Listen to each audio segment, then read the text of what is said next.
Keeper of the Lost Cities. Chapter 14. Alden and Della waited outside, pacing in the glow from Everglen's enormous gates. As soon as the door swung open, Della wrapped Sophie in a tight hug, stroking her hair and whispering that everything would be okay. Sophie waited for tears to come, but she had cried herself out. No one saw us, Fitz assured Alden, handing over the black Pathfinder. Thank you, Fitz. My dear, you might want to let her breathe, he told Della. Della released her from the stranglehold, and Sophie took a shaky breath. Are you okay? Alden asked, deep shadows haunting his face. No, she admitted. He nodded. It gets easier from here. I hope so. She hugged Ella. What happens now? Della and I are going to personally oversee your family's relocation. Fitz can help you get settled in here while we are gone. Here? I'll be living here? Hope flared. Living with Alden and Della would be amazing. Della wrung her hand. Oh, Sophie, we would love that. We even offered, but the council wanted you placed with other guardians. Guardians? The title sounded cold and formal. I selected them personally, Alden assured her. They're good friends of ours. You're going to like them. Okay, she agreed without much enthusiasm. It was hard to be excited about living with strangers, but she was too worn out to think about it. We'll talk more tomorrow, Alden said. Right now, we have to get going. Fitz, Elvin's waiting to see Sophie. Fitz nodded. Della gave Sophie one more hug before she moved to Alden's side. He held the brook crystal pathfinder to the light. Where are you moving my family to? Sophie had to ask. Alden sighed. I'm sorry, Sophie. I can't tell you that. It took her a second to understand why. You're afraid I'll try to see them. The temptation might be hard to resist. A shiver raked through her as the reality settled in her bones. She would never see her family again. She was an orphan.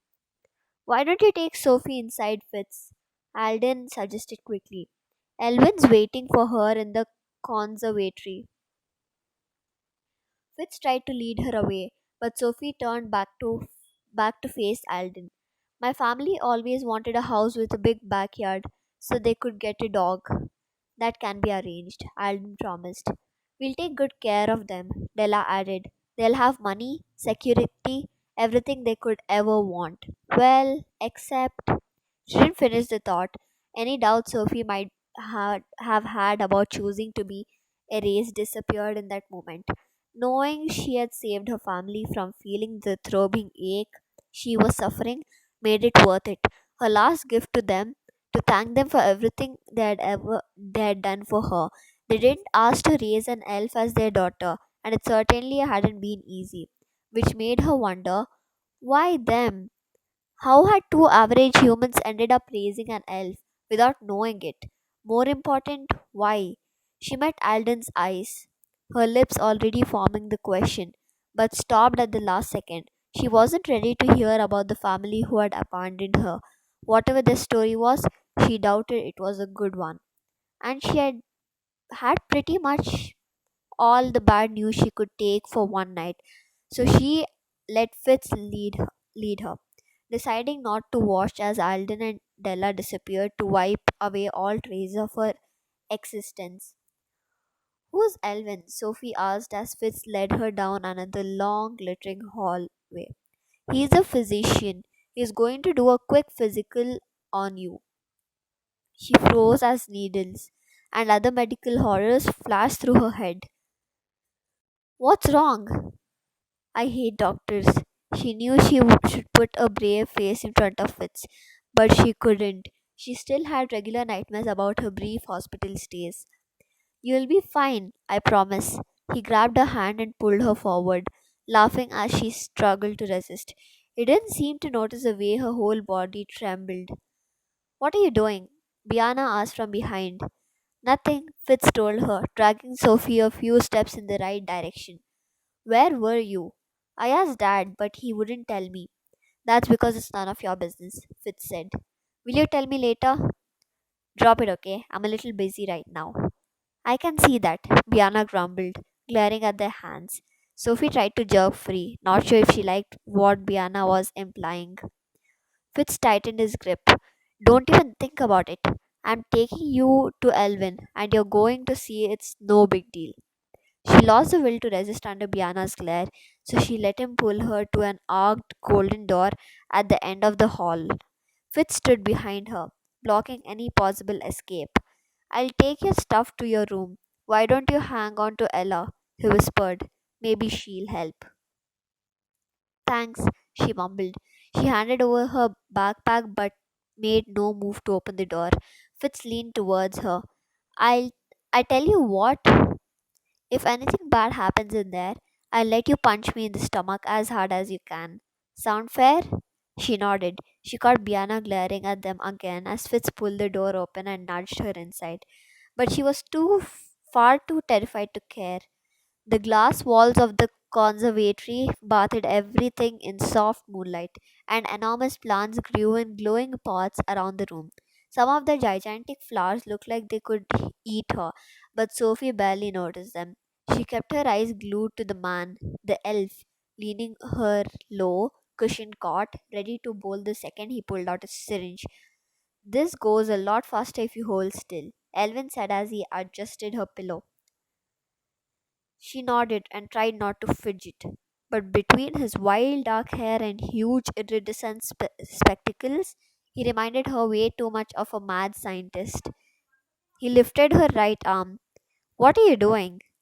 He snapped his fingers and the ball of green light formed around her elbow. See? Painless. She stared at the glowing orb. How did you do that?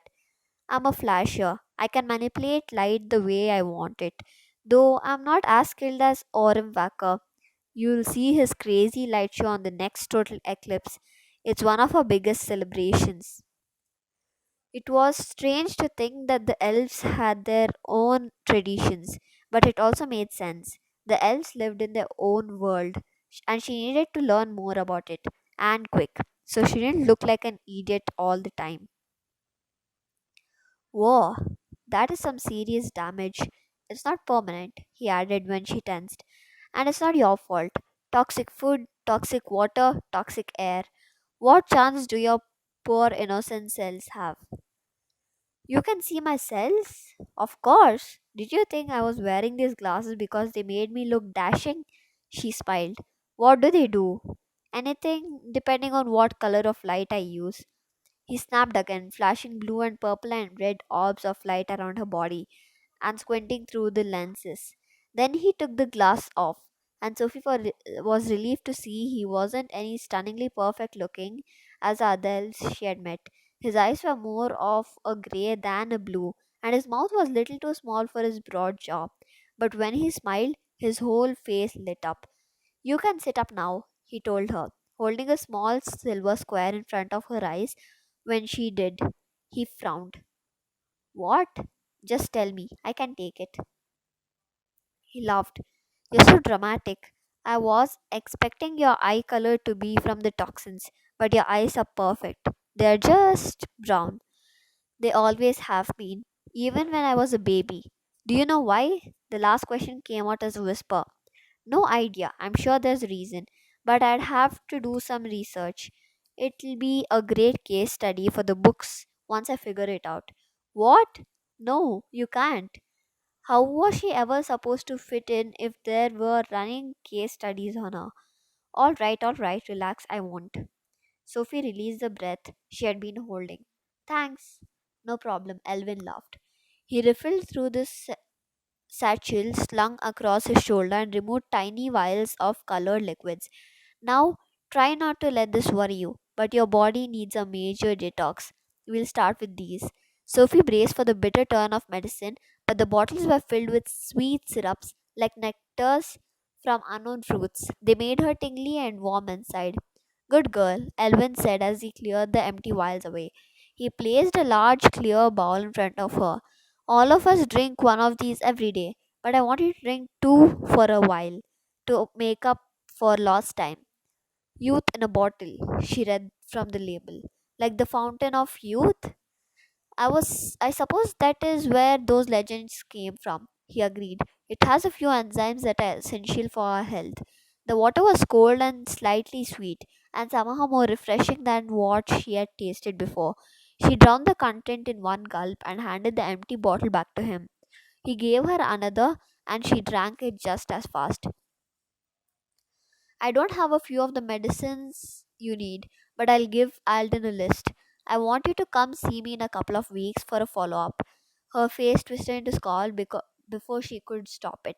Elvin laughed. It won't be so bad, just a quick checkup. I work at Foxfire, so you can stop by anytime. Mention of her new school made her tug out a couple of loose eyelashes. What are you doing? Sorry, nervous habit. You tear out your eyelashes? It doesn't hurt. Still, you sound like my mom. The warmth of the medicines faded as the reality of everything that had happened rushed back. Well, I thought she was my mom. He sat next to her on the cot. Alden told me about that. Do you want to talk about it? Not really. She stared at Ella, hugging her tighter. He whistled. You're a pretty brave kid, you know that? She shrugged. Sometimes you have to be brave. True, he agreed, laughing. What? That just sounds fun coming from someone hugging a stuffed elephant. Her cheeks heated up. I know it's lame, but I'm teasing. Personally, I can't sleep without Stinky the Stegosaurus. There's no shame in that. He laughed. Anyway, you should get some sleep. You have had a big day. I'll see you in a few weeks. So, you gonna punch me? Fitz asked as he showed her to her room. I guess not, she mumbled, feeling horrified about the big production she had made. He must think she was the biggest wimp ever. Fitz grinned. What's with the doctor phobia thing? You were more afraid of Elvin than you were jumping into the whirlpool. I guess you have never heard any stick a needle in your arm or strap you to a bunch of machines. You're right about that. He shuddered and she felt a little better. And at least he understood her fear now. What did he do that to you? The shots were because I had an allergic reaction a couple years ago. She rubbed her arm, remembering the bruise the needles gave her. The machines were because I hit my head when I was 5. How do you do that? I guess I passed out and cracked my head on the concrete. I don't remember. All I know is I woke up in an hospital and my parents were freaking out, saying my neighbor had called 911 and that I had been unconscious for hours. That happened when you were 5? She nodded. Was that before or after your telepathy started? The same time. I started reading minds in the hospital. I always thought something happened to my brain when I fell, but I guess it was my elf genes kicking in. He didn't respond. What? It's just telepathy doesn't kick in at that age. Something would have to trigger it. Trigger it? How?